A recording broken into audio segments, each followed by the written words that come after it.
সুপ্রিয় দর্শক, আসসালামু আলাইকুম। প্রথমেই জানিয়ে দিচ্ছি সংবাদ শিরোনাম। প্রদীপের মরদেহ ফেরত দিল ভারত।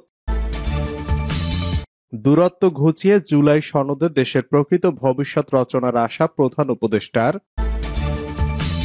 বিএনপি তো এনসিপির মামা না যে তাদের এজেন্ডা বাস্তবায়ন করবে, মন্তব্য রুমিন ফারহানার।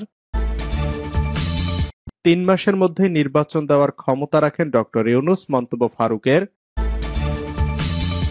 নাইক্ষ্যংছড়িতে চোরাচালানিদের হামলায় ৩ বিজিবি সদস্য আহত, ১৩টি গরু ছিনতাই। এতক্ষণ শুনছিলেন সংবাদ শিরোনাম, এবার বিস্তারিত। প্রদীপের মরদেহ ফেরত দিল ভারত। মৌলভীবাজার জেলার কুলাউড়া সীমান্তে বিএসএফ এর গুলিতে নিহত তরুণ প্রদীপ বৈদ্যের মরদেহ ফেরত দিয়েছে ভারতীয় কর্তৃপক্ষ। সোমবার সকাল ১১টার দিকে কুলাউড়া উপজেলার চাতলাপুর স্থলবন্দর সীমান্ত দিয়ে ভারতীয় পুলিশ কুলাউড়া থানা পুলিশের কাছে নিহতের মরদেহ হস্তান্তর করে। এ সময় দুই দেশের সীমান্তরক্ষী, পুলিশ, সাংবাদিক, জনপ্রতিনিধি ও নিহতের পরিবারের সদস্যরা উপস্থিত ছিলেন। নিহত প্রদীপ বৈদ্য শরীফপুর ইউনিয়নের দত্তগ্রামের বাসিন্দা শৈলেন্দ্র বৈদ্যের ছেলে। পেশায় তিনি একজন দিনমজুর ছিলেন। বিএনপি তো এনসিপির মামা না যে তাদের এজেন্ডা বাস্তবায়ন করবে, মন্তব্য রুমিন ফারহানার।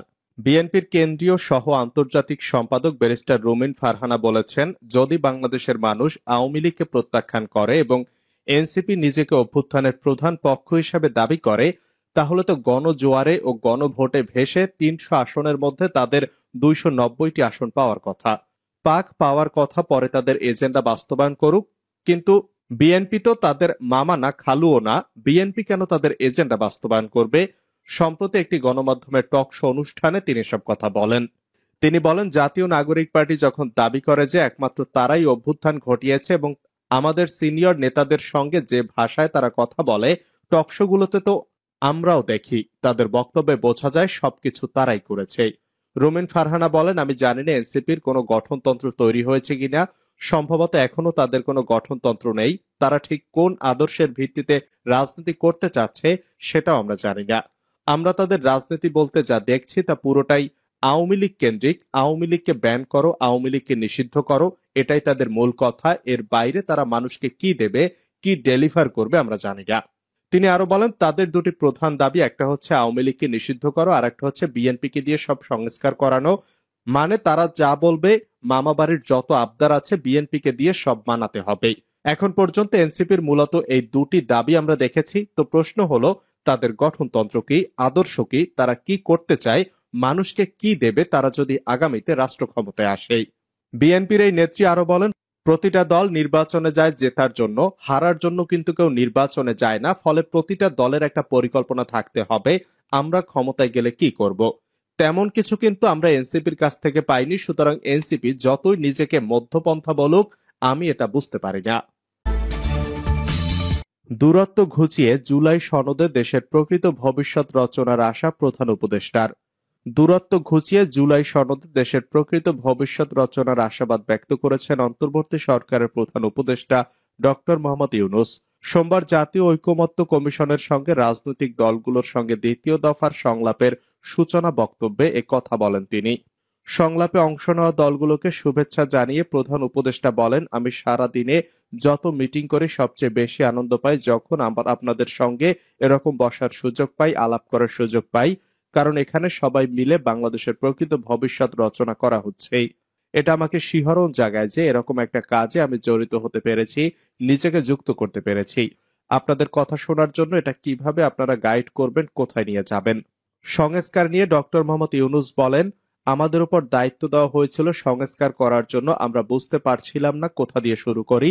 প্রথমে আলাপের মধ্যে নানা প্রসঙ্গে ঠিক হলো যে আমরা কিছু কমিশন করব, যেগুলো দ্বারা প্রকৃতপক্ষে ভেতরে গিয়ে জিনিসটা তৈরি করবে। এটা দীর্ঘ প্রক্রিয়া।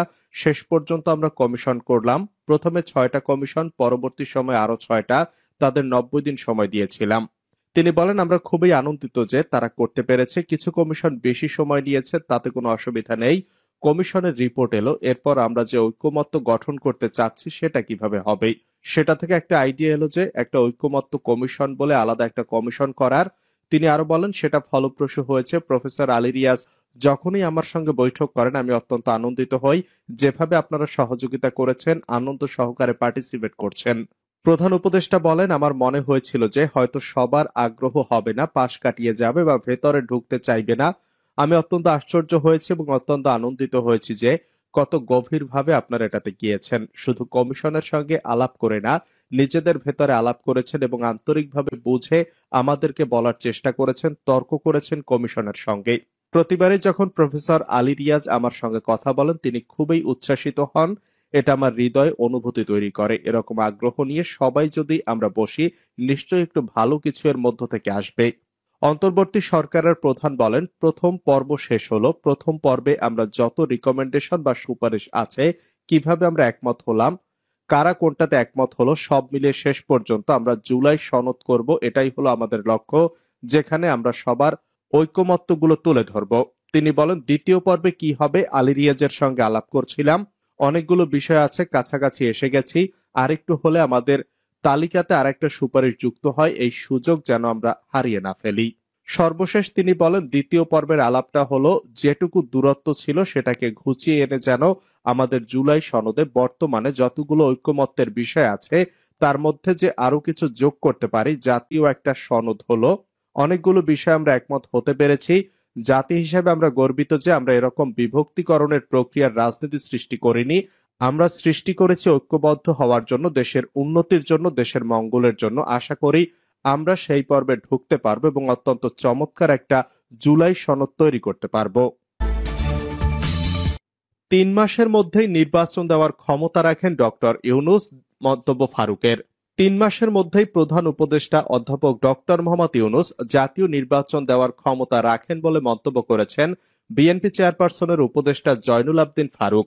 সোমবার রাজধানীর শহীদ রাষ্ট্রপতি জিয়াউর রহমানের ৪৪তম শাহাদাত বার্ষিকী উপলক্ষে এক আলোচনা সভায় এ মন্তব্য করেন তিনি। সভায় বিএনপির ভাইস চেয়ারম্যান শামসুজ্জামান দুদু উপস্থিত ছিলেন।